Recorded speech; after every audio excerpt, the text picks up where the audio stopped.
Assalamualaikum warahmatullahi wabarakatuh. Bertemu kembali dengan saya Nurul, peserta Latsar angkatan 14 tahun 2020. Jadi pada hari ini saya akan menjelaskan review tentang materi anti korupsi. Korupsi adalah penyalahgunaan kekuasaan dalam suatu organisasi atau instansi untuk mendapatkan keuntungan, baik berupa keuntungan material maupun keuntungan yang non-material. Faktor-faktor korupsi itu terdapat dua macam, yaitu faktor internal dan faktor eksternal. Faktor internal itu adalah faktor-faktor yang ada pada diri kita sendiri, misalnya karena kita punya sifat tamak, karena kita punya sifat ingin mengambil sesuatu yang bukan hak kita, dan karena kita ingin gaya hidup yang berlebih. Yang kedua adalah faktor eksternal, yaitu faktor yang berasal dari luar. Terdapat 3 faktor eksternal, yaitu faktor politik karena ingin mendapatkan kekuasaan, jadinya melakukan korupsi. Yang kedua adalah faktor hukum, karena yang kita tahu bahwa Indonesia itu mempunyai hukum yang tumpul ke atas dan tajam di bawah.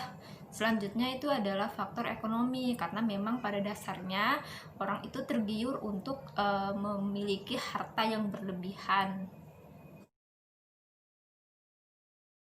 Tingkatan korupsi terdiri dari 3, yaitu pengkhianatan kepercayaan, penyalahgunaan kekuasaan, dan keuntungan material.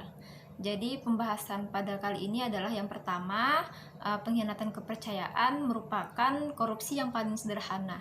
Orang yang mengkhianati amanah disebut juga korupsi, seperti anggota DPR yang tidak menyampaikan aspirasi rakyat untuk kepentingan pribadi. Yang kedua adalah tentang penyalahgunaan kekuasaan. Ini merupakan korupsi tingkat menengah, tidak mendapatkan keuntungan materi tapi menggunakan kekuasaan untuk kepentingan pribadi.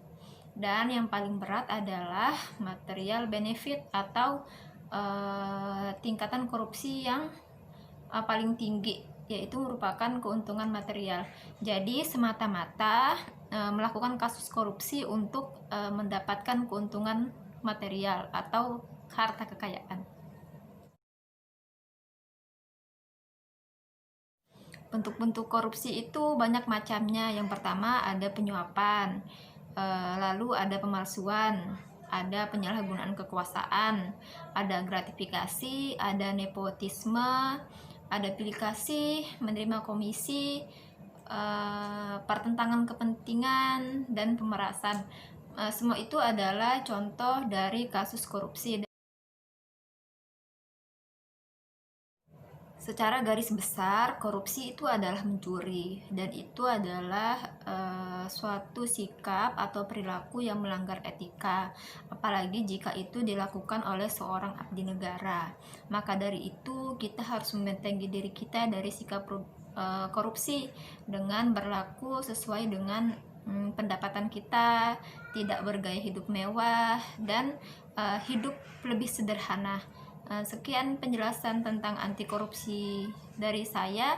Semoga ilmu yang diberikan bermanfaat. Saya mengucapkan terima kasih. Wassalamualaikum warahmatullahi wabarakatuh. Salam ASN unggul.